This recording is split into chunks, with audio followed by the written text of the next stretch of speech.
جی السلام علیکم ناظرین، میں ہوں آپ کا ہوسٹ رائے اظہر حسین، پروگرام عوام تک رسائی کے ساتھ۔ ناظرین، جس طرح میں پہلے بھی آپ سے اس ضمن میں گزارش کر چکا ہوں کہ ہم اپنے اس پروگرام کے تحت عوام تک اس قانونی پیچیدگیوں کی رسائی چاہتے ہیں جو عام طور پہ عوام کو اویلیبل نہیں ہے یا ان کی رسائی نہیں ہے۔ اس ضمن میں ہم نے ہمیشہ کوشش کی ہے کہ ہم ایسے لوگوں کو اپنے اسٹوڈیو میں مدعو کریں جو لوگ باہر طور قانون کی دنیا میں اپنا ایک نام رکھتے ہیں اور ان کا ایک پورا مقام ہے اس حوالے سے۔ آج بڑے خاص مہمان ہمارے ساتھ اسٹوڈیوز میں موجود ہیں۔ میں ان کا تعارف کروانے سے پہلے یہ بھی بتاؤں کہ وہ ماشاءاللہ ان کا ایک بڑا نام ہے اور وہ پاکستان کی کرمنل لاء سائیڈ پہ اپنا ایک نام اور مقام اور اپنا ایک وقار رکھتے ہیں اور بڑی متانت اور بڑی سنجیدہ شخصیت ہیں۔ میرا مقصد ہے جناب سید محمد طیب شاہ صاحب، صدر بار اسلام آباد بار ایسوسی ایشن اسلام آباد۔ شاہ صاحب سابق پروسیکیوٹر جنرل انسداد دہشت گردی کی عدالت کے رہے ہیں۔ شاہ صاحب اس کے علاوہ کرمنل لاء پہ ایک اتھارٹی شمار کیے جاتے ہیں۔ اس کے علاوہ شاہ صاحب آج کل اپنے صدارتی فرائض بھی کیونکہ انجام دے رہے ہیں تو شاہ صاحب اس حوالے سے بھی بہت امپورٹنٹ رول آج کل بار میں اپنا ادا کر رہے ہیں، جس میں وہ وکلاء کی تمام بیٹرمنٹ، ان کی تمام تر مسائل اور بار کے relation with the government and the bench, یہ ان کے فرائض ہیں۔ ویلکم شاہ صاحب۔ بہت شکریہ جناب آپ کا۔ تھینک یو ویری مچ، آج آپ ہمارے اسٹوڈیو میں تشریف لائے، بڑی مہربانی، بڑی محبت۔ شاہ صاحب اس پروگرام کے حوالے سے ہم نے یہ کوشش کی ہے قدنا سی کہ ہم عوام کو اس قانونی معاملات کے بارے میں بتا سکیں جو نارملی ان کی ریچ میں نہیں ہوتے۔ تو ذرا آپ ہمیں بتائیے گا کہ کرمنل لاء میں کیا کیا پیچیدگیاں اور کیا کیا مسائل کوئی انسان ایک کامن مین کیا فیس کر سکتا ہے؟ دیکھیے، سب سے پہلے تو میں آپ کو مبارکباد پیش کرتا ہوں کہ آپ نے اتنا خوبصورت پروگرام ارینج کیا جس کا مقصد براہ راست عام آدمی کو قانون سے آگاہی فراہم کرنا ہے۔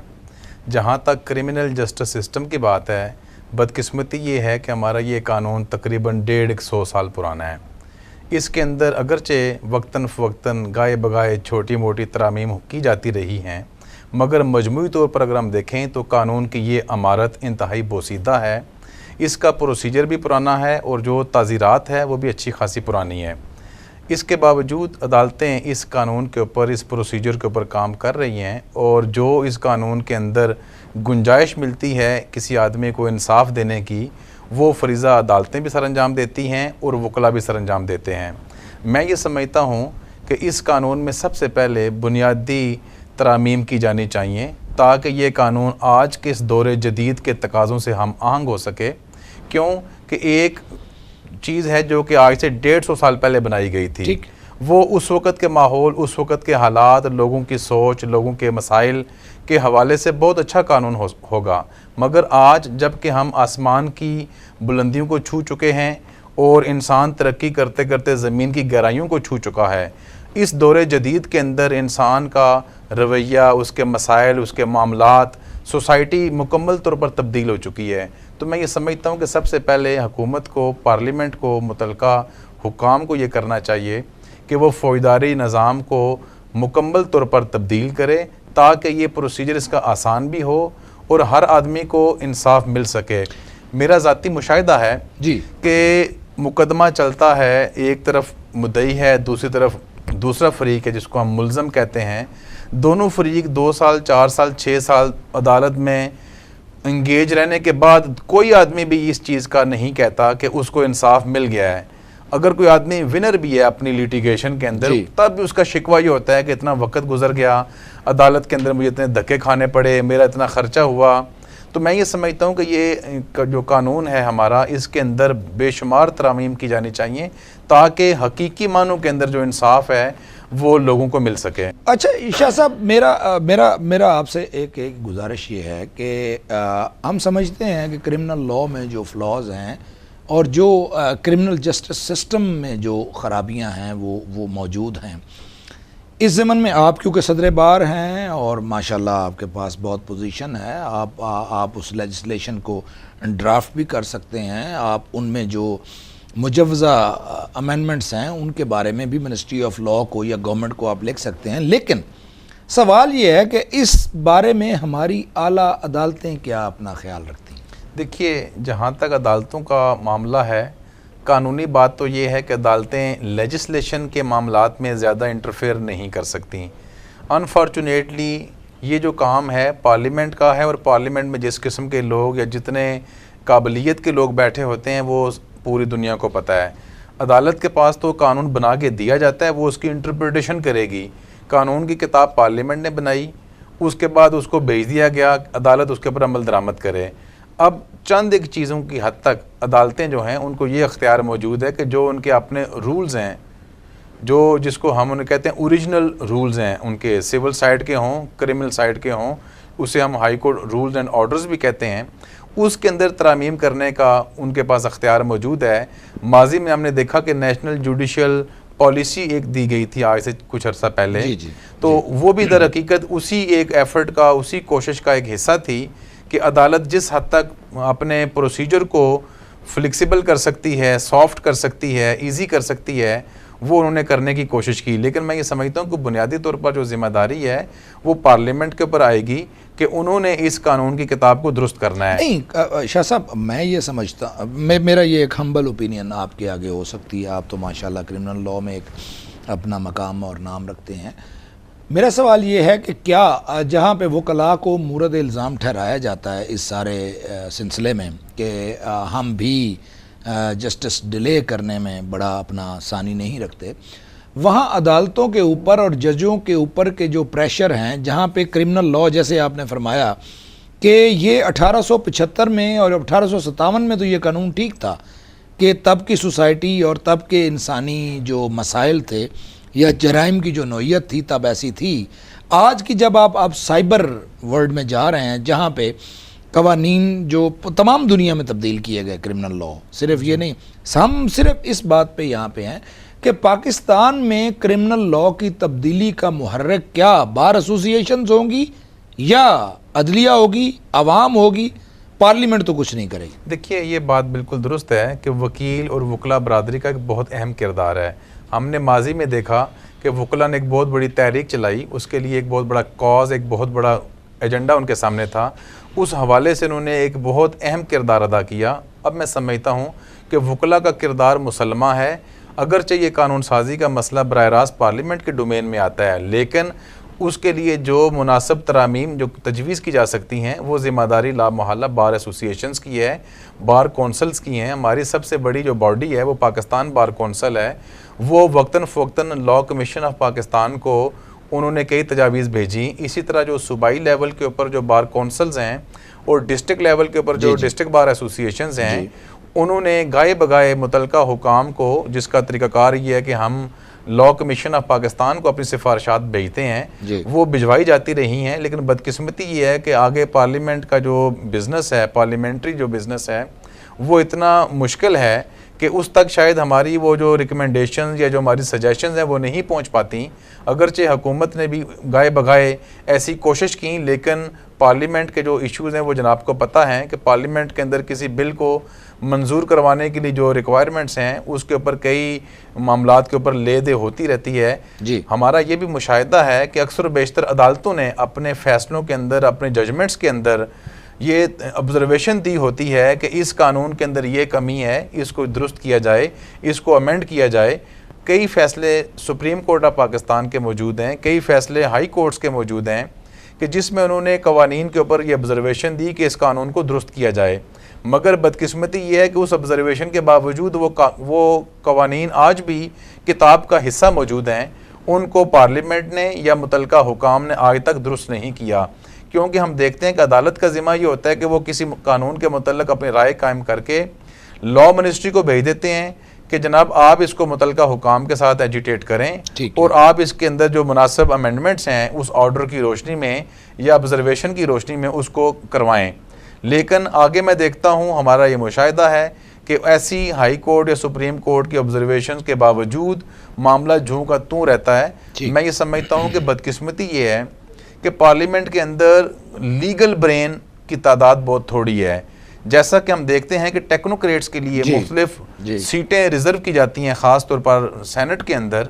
میں یہ سمجھتا ہوں کہ ان ٹیکنوکریٹک سیٹس کے اوپر جو قانون سے وابستہ جو اہم شخصیات ہیں، جن کی حیثیت، جن کی علمیت مسلمہ ہو، ان کو ان ٹیکنوکریٹک سیٹس کے اوپر جو ہے وہ موقع دینا چاہیے تاکہ پارلیمنٹ کے اندر جو لیجسلیشن ہے اس کا کام مکمل ہو سکے.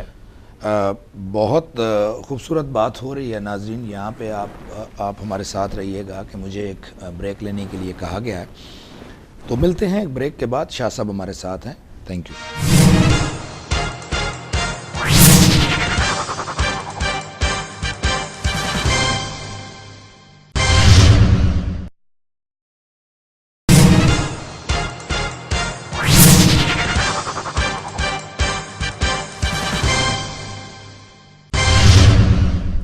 Welcome back. ناظرین سید محمد طیب شاہ صاحب ہمارے ساتھ موجود ہیں، صدر اسلام آباد بار ایسوسی ایشن.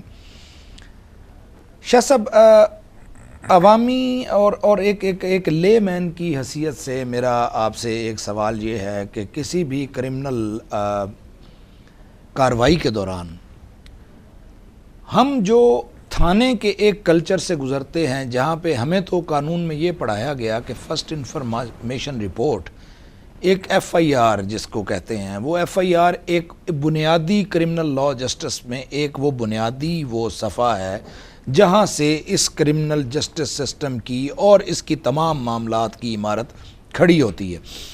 تو گزارش یہ ہے کہ آپ بطور ایکسپرٹ کے ہمیں اور ہمارے ناظرین کو یہ ضرور بتائیے کہ ایف آئی آر کے مرحلے پر ہی خاندانوں کے خاندان ختم ہو جاتے ہیں اور وہ تھانہ کچہری والا کلچر کا وہ ہمیں اس پہ بڑے بڑے چیزوں کو بھی فیس کرنا پڑتا ہے.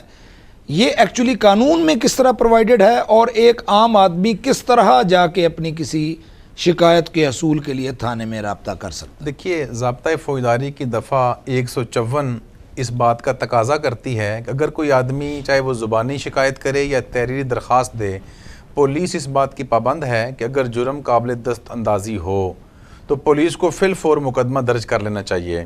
یہ تو قانون کی ریکوائرمنٹ ہے، یہی پروسیجر کی ریکوائرمنٹ ہے. لیکن ہمارا مشاہدہ یہ ہے کہ پولیس اکثر و بیشتر لیت و لال سے کام لیتی ہے، ایف آئی آر درج نہیں کرتی. اس کی ایک وجہ جو میں نے، چونکہ اتفاق یہ ہے کہ میں نے اپنی وکالت کے دوران اسٹیٹ کو بھی ریپرزینٹ کیا، ڈیفینس سائڈ کو بھی ریپرزینٹ کیا، جی درست. اس حوالے سے میرا پولیس کے جو تفتیشی صاحبان ہیں ان کے ساتھ بھی رابطہ رہا. ان کا موقف یہ ہوتا ہے کہ اکثر و بیشتر یہ ہوتا ہے کہ ایف آئی آر کی درخواست جعلی ہوتی ہے، وقوع سرزد نہیں ہوا ہوتا. کسی ایک آدمی نے جرم کیا ہوتا ہے، مدعی 50 بندوں کے نام لکھواتا ہے. اس قسم کی چیزوں کو فلٹر کرنے کے لیے اکثر و بیشتر پولیس اس بات کا سہارا لیتی ہے کہ وہ ایف آئی آر درج کرنے سے کتراتی ہے. دوسری اس کی وجہ یہ ہوتی ہے کہ جو ماہانہ بنیادوں پر تھانے داروں کی جو رپورٹ مرتب ہوتی ہے اس میں ہر تھانے کی کارکردگی کو دیکھا جاتا ہے کہ اس تھانے میں کتنے مقدمے درج ہوئے ہیں. تو جو ڈائری بنتی ہے وہ متعلقہ ایس پی کے پاس جاتی ہے، وہ دیکھتا ہے کہ اس تھانے میں 50 مقدمے درج ہوئے، دوسرے میں 20 درج ہوئے. جس تھانے میں 50 مقدمے درج ہوئے اس کو بلایا جاتا ہے، ایس ایچ او کو پوچھا جاتا ہے کہ آپ بتاؤ کہ آپ کے تھانے میں کرائم ریٹ کیوں بڑھ گیا ہے. تو وہ کرائم ریٹ کو کم شو کرنے کے لیے، یہ ثابت کرنے کے لیے کہ میرے پولیس اسٹیشن کے ایریا میں کوئی جرم نہیں ہو رہا، وہ ایف آئی آر درج کرنے سے کتراتا ہے. کیونکہ پولیس کے محکمے کے اندر بدقسمتی سے جو کرائم ہیں ان کو نوٹ کرنے کا، کیلکولیٹ کرنے کا ایک پیمانہ ہے کہ وہ ایف آئی آر سے گنتے ہیں جی کہ ہمارے تھانے میں اتنی ایف آئی آر درج ہو چکی ہیں. اس لیے ہم دیکھتے ہیں کہ پولیس درج نہیں کرتی. جہاں تک عام آدمی کی بات ہے، میں آپ کو ایک اور بات عرض کرتا ہوں. ہمارے قانون کے اندر فوجداری جرم کو ڈیل کرنے کے لیے 2 رستے پرووائڈڈ ہیں. ایک رستہ تو یہ ہے کہ آپ براہ راست پولیس اسٹیشن میں چلے جائیں، وہاں جا کر پولیس اسٹیشن میں درخواست دیں کہ میرے ساتھ یہ وقوع پیش ہوا ہے، یہ زیادتی ہوئی ہے، یہ جرم ہے جس کا مقدمہ درج کیا جانا قانون کے اندر لکھا ہوا ہے، جسے ہم قابل دست اندازی جرم کہتے ہیں. اگر پولیس ایسا نہیں کرتی تو اس کے لیے آج کل ضابطۂ فوجداری کی دفعہ 22A کے تحت ڈسٹرکٹ اینڈ سیشن جج کو درخواست دی جاتی ہے جسٹس آف پیس کے تحت، جسٹس آف پیس کی کیپیسٹی میں، ٹھیک، کیونکہ اب کچھ عرصہ سے تمام پاکستان کے اندر تمام سیشن ججز کو، ایڈیشنل سیشن ججز کو نوٹیفائی کر دیا گیا کہ وہ جسٹس آف پیس کے طور پر کام کریں گے. تو وہ جسٹس آف پیس کو متاثرہ فریق درخواست دے گا کہ میں نے فلاں تھانے میں درخواست دی تھی، میری اس درخواست پر پرچہ درج نہیں ہو رہا. تو کیا آپ یہ سمجھتے ہیں کہ اس جسٹس آف پیس کے اختیارات اور ایس ایچ او اور پولیس کے معاملات اور اس کی ڈائریکشن میں کوئی کلیش ہو سکتا ہے کہیں کسی سطح پر؟ دیکھیے یہ بھی ایک مشاہدے کی بات ہے جی، یہ ایک بڑا سوال ہے. آپ نے بڑے اہم پہلو کی طرف توجہ مبذول کروائی. میں نے یہ بھی محسوس کیا اور اپنے پریکٹس کے دوران اس چیز کو آبزرو کیا کہ ہم نے یہ دیکھا کہ بعض اوقات وہ مقدمات جو پولیس نارملی درج نہیں کرے گی، ان کو جو کرونک یا جو پرماننٹ ہیبچول جو لیٹیگنٹس ہیں وہ 22A کا رستہ استعمال کرتے ہیں. کیونکہ پرابلم یہ ہے کہ 22A کی کیپیسٹی کے اندر جسٹس آف پیس کے پاس کوئی آپشن نہیں کہ وہ اس اپلیکیشن کو ڈکلائن کرے یا اس اپلیکیشن کو ریفیوز کرے. ایون کہ ہائی کورٹس نے یہاں تک ججمنٹس دے دیں کہ اگر کوئی درخواست جسٹس آف پیس کے پاس آتی ہے تو جسٹس آف پیس جو ہے وہ چاہے پولیس سے کومنٹس نہ بھی طلب کرے تب بھی اس کو یہ اختیار موجود ہے کہ وہ درخواست کو پڑھے. اگر جرم قابل دست اندازی کا ارتکاب نظر آتا ہے تو وہ متعلقہ پولیس اسٹیشن کو آرڈر جاری کر دے گا کہ آپ اس کا فی الفور مقدمہ درج کریں. تو پھر آپ جوڈیشل مائنڈ کیسے ڈیفائن کریں گے؟ دیکھیے اب یہاں پر میں عرض کرتا ہوں کہ ماضی قریب میں سپریم کورٹ آف پاکستان کے اندر 22A کا جو لا ہے اس کے حوالے سے مختلف پٹیشنز اور مختلف ویوز کو ایگزامن کرنے کے لیے ایک کیس کی بہت لمبی ہیئرنگ ہوئی ہے. چند روز قبل honourable supreme court of Pakistan کے لارجر بینچ نے 22A کے قانون کے متعلق مختلف پہلوؤں کو مد نظر رکھتے ہوئے اور مختلف درخواستوں کو انٹرٹین کرتے ہوئے ایک ججمنٹ ریزرو کی تھی جو چند دن پہلے اناؤنس کی گئی ہے. اس کے اندر انہوں نے 22A کے حوالے سے مختلف پہلوؤں کو مد نظر رکھتے ہوئے ایک fresh guide line justice of peace صاحبان کو جاری کی ہے. ٹھیک، اس میں سپریم کورٹ نے کیا ہولڈ کیا ہے؟ دیکھیں اس میں سپریم کورٹ نے اس حد تک کہا، کیونکہ پہلے تو قانون یہ تھا کہ جو الزام علیہ ہے، مثال کے طور پر A جو ہے وہ B کے خلاف مقدمہ درج کروانے کے لیے متحرک ہوا، وہ 22A کی پٹیشن دائر کرتا ہے تو مسٹر B کو پارٹی نہیں بنایا جاتا تھا. اس کو پتہ بھی نہیں چلتا کہ اس کے خلاف کوئی کاروائی ہو اس کے خلاف کوئی کاروائی پاس ہو چکا ہے کہ اس کے خلاف پرچہ درج کر دیا جائے. وہ آرڈر جو ہے وہ پاس ہوتا ہے، وہ تھانے میں کمیونیکیٹ ہوتا ہے، پرچہ درج ہوتا ہے، تب مسٹر A کو پتہ چلتا ہے کہ میرے خلاف مقدمہ درج ہو گیا. اس کے اوپر جو وکلا برادری اور جو قانون کے ماہرین ہیں ان کا ایک ویو یہ بھی تھا کہ جس کے خلاف مقدمہ درج کیا جا رہا ہے اس کو بھی اس بات کا موقع دیا جائے کہ وہ بھی اپنے آپ کو ڈیفینڈ کرے. کیوں کہ آئین کے آرٹیکل 10A میں اب آپ نے فنڈامنٹل رائٹ ڈکلیئر کر دیا کہ قانون سے جو قانون کی جو پروٹیکشن ہے وہ ہر آدمی کا ایک اختیار ہے، اس کا حق ہے، اس کا رائٹ فنڈامنٹل رائٹ ہے اس کا.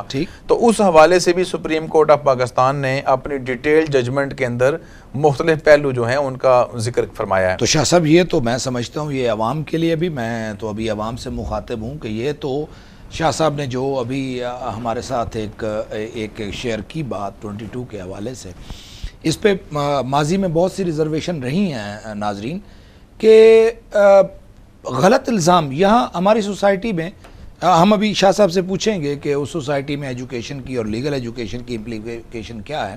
ناظرین یہاں پہ شاہ صاحب ہمارے ساتھ موجود ہیں، یہاں پہ مجھے ایک بریک لینے کے لیے کہا گیا ہے. ہمارے ساتھ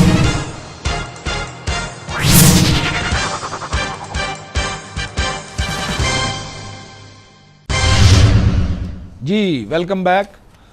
جی ناظرین، ہم وقفے سے جانے سے پہلے ہماری بات ہو رہی تھی 22A کے حوالے سے کہ جہاں پہ جسٹس آف پیس کے اختیارات کو جو guide lines honourable August supreme Court نے فراہم کی ہیں، اس سلسلے میں ہم شاہ صاحب سے بات کر رہے تھے کہ وہ کیا گائیڈ لائنز ہیں جس میں 22A کے حوالے سے جہاں پہ FIR کا حصول کسی بھی حوالے سے پولیس اسٹیشن میں ناممکن ہو، وہاں پر 22A کے تحت آنریبل سیشن ججز آف دا ڈسٹرکٹس کو یہ اختیار حاصل ہے کہ وہ ڈائریکشن پاس کر سکیں کہ وہ ایف آئی آر جو ہے وہ درج کی جا سکے.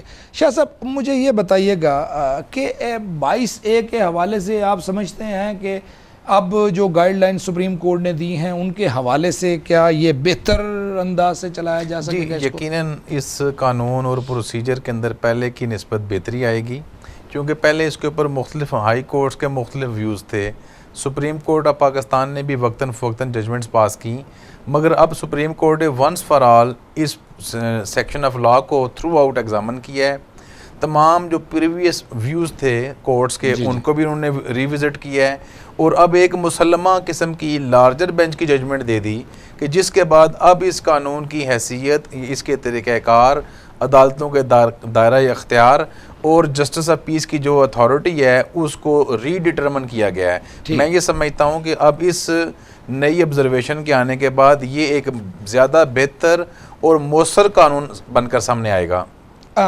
لیکن ہمارا آپ نے پہلے جیسے اپنی گفتگو میں فرمایا کہ پیرالل 2 سسٹم موجود ہیں کہ ایک تو جو سائل ہے وہ سیدھا رابطہ کرے پولیس اسٹیشن سے، جہاں پہ وہ اورل یا ریٹن کسی بھی فارم میں اپنی درخواست گزارے کہ مجھے یہ پرابلم ہوا ہے، اس ضمن میں میری ایف آئی آر یا میری رپورٹ یا میری پہلی اطلاع جو قانون کی اصطلاح میں دی جاتی ہے وہ ہو.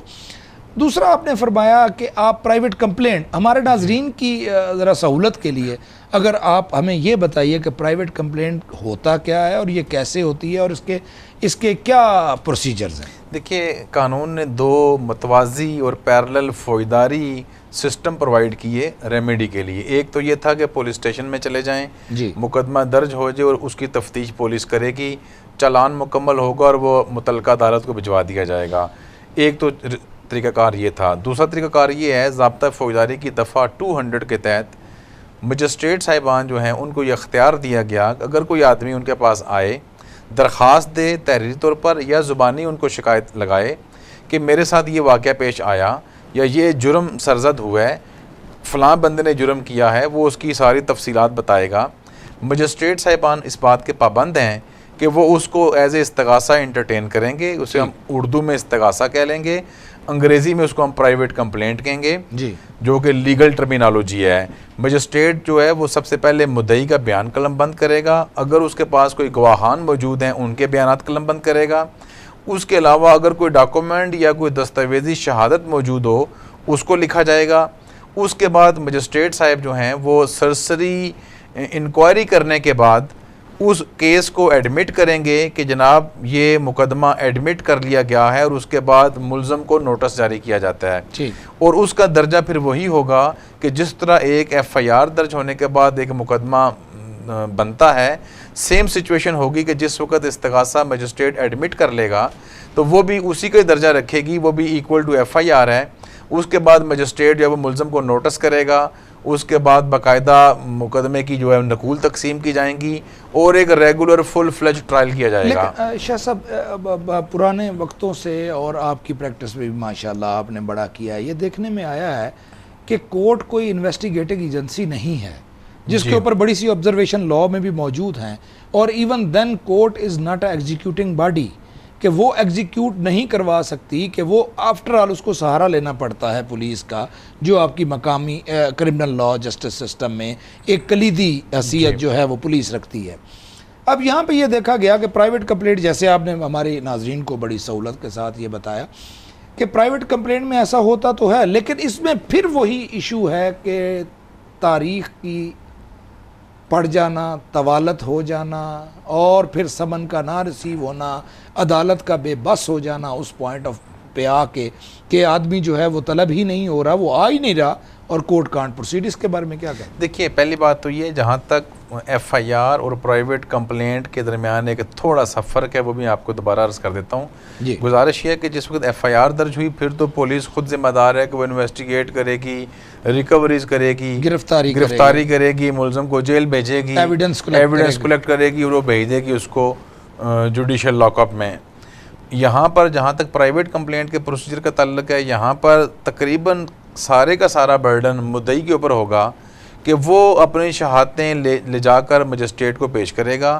البتہ مجسٹریٹ کو اس بات کا اختیار موجود ہے کہ وہ سیکشن 156 سب سیکشن 2 کے تحت ضابطہ فوجداری کی کسی شخص کو بھی اور پولیس کو بھی یہ حکم جاری کر سکتا ہے کہ وہ فلاں نقطے پر یا فلاں حد تک مقدمے کی تفتیش کرے. نہیں تو پھر ہم کیا یہ نہیں کہہ سکتے کہ ایف آئی آر میں تو الزام علیہ ہے اور پرائیویٹ استغاثے میں جب کوئی جج صاحب اس حد تک چلے گئے ہیں کہ وہ ایویڈنس لے کے کر رہے ہیں تو پھر تو وہ ملزم ہو گیا, وہ پھر الزام علیہ تو نہ رہا. جی بالکل. دیکھیے پہلی بات یہ ہے کہ وہ پروفڈ ہو گیا, وہ کیس ہی پروفڈ. جی بالکل. پہلے فیز میں عدالت جو ہے وہ انکوائری کرے گی, اس کو ہم کہیں گے as a inquiry court.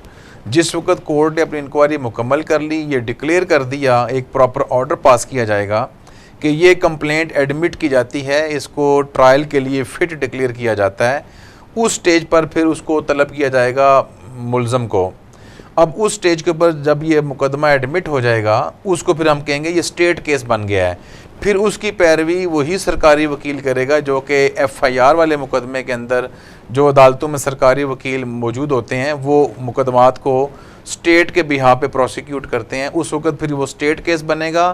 State case کے اندر پروسیکیوٹر کو اس بات کا اختیار موجود ہے, یا اگر مدعی فریق کا وکیل موجود ہے ان کو اس بات کا اختیار موجود ہے کہ جو کوئی ایویڈنس, کوئی وہ ڈاکومنٹ ہو یا کسی فرد کی شکل میں ہو, اس کو کورٹ میں طلب کروانے کے لیے ضابطہ فوجداری میں سیکشن موجود ہے, پروسیجر موجود ہے.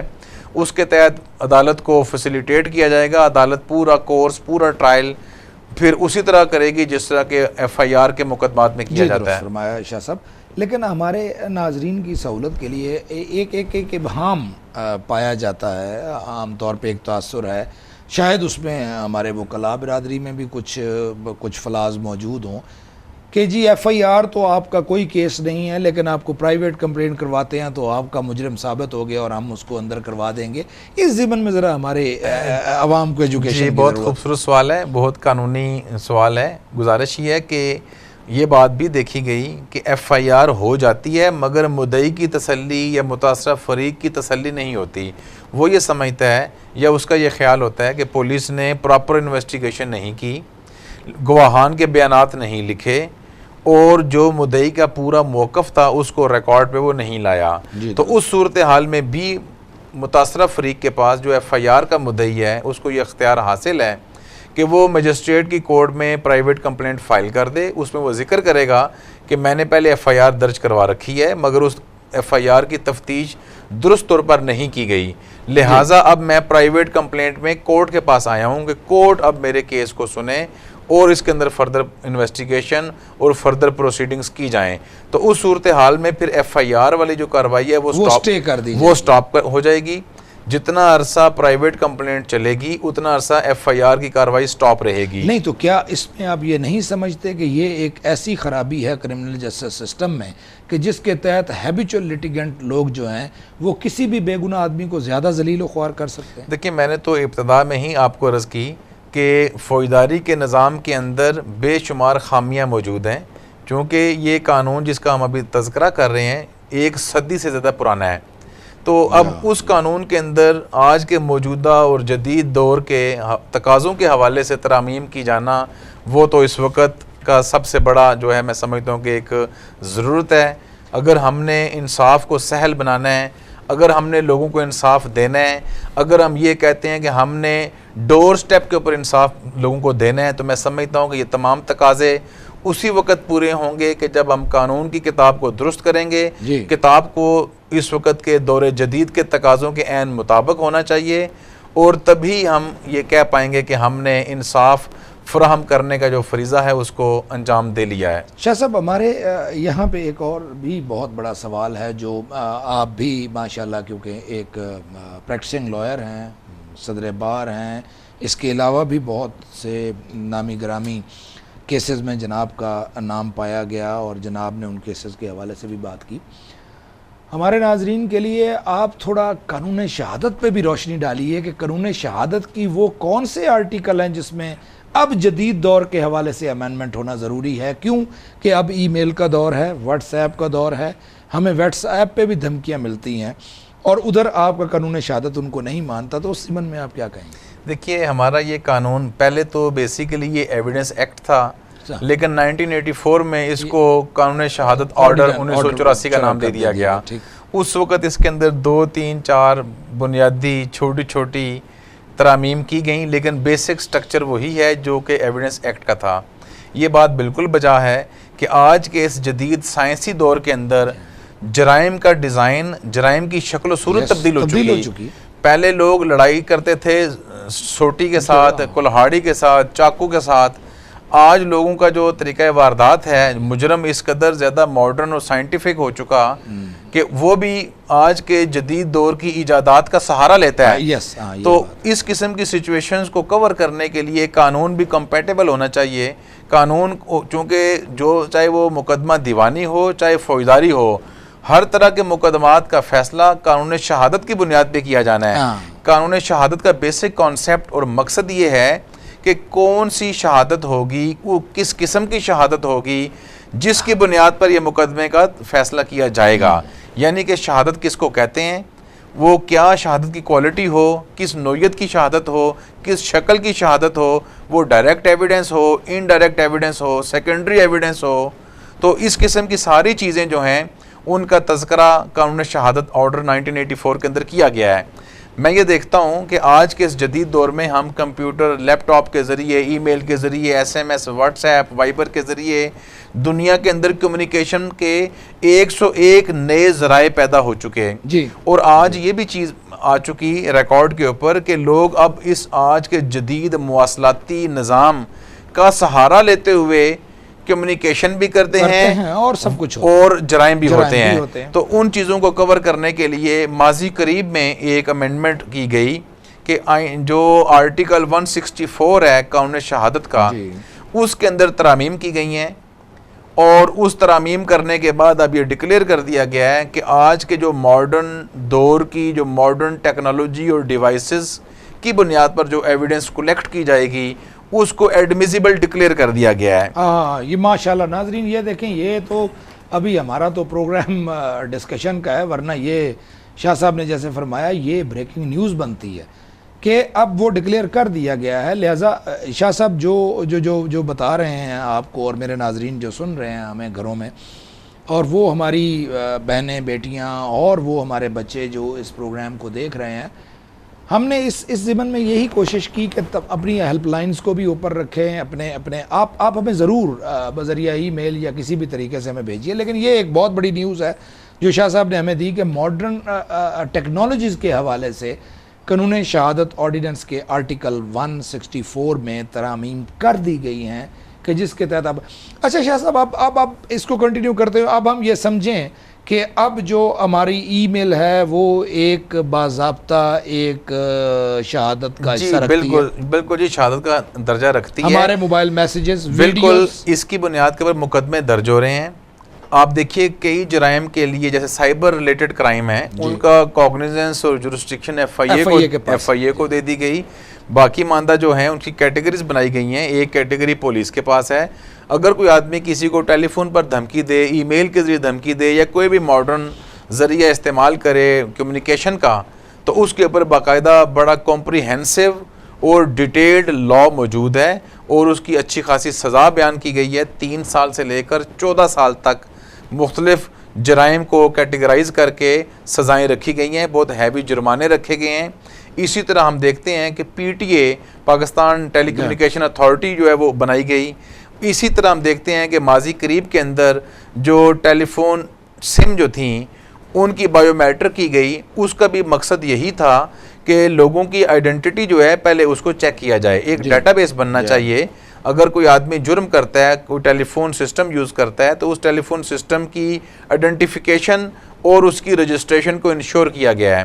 تو در حقیقت یہ جو اقدامات ماضی میں کیے گئے ان کا مقصد یہی تھا کہ جو نئی اس وقت لیجسلیشن کی گئی ہے اس کو مؤثر بنایا جا سکے، ایویڈنس کلیکٹ کی جا سکے۔ آج میں یہ کہہ سکتا ہوں آپ کے سامنے کہ اگر کوئی modern technology based investigation and evidence اگر ریکارڈ پر ہو تو وہ کوائٹ ایڈمیسیبل ہے۔ اس کی بنیاد پر عدالت اس کو ایک ریگولر، ایک پراپر ایویڈنس کا درجہ دے گی، اور اس سول ایویڈنس کی بنیاد پر مقدمات کا فیصلہ کیا جا رہا ہے اور کیا جا سکتا ہے۔ جی بہت شکریہ ناظرین، ہمارے پاس وقت کی کمی ہے، ہم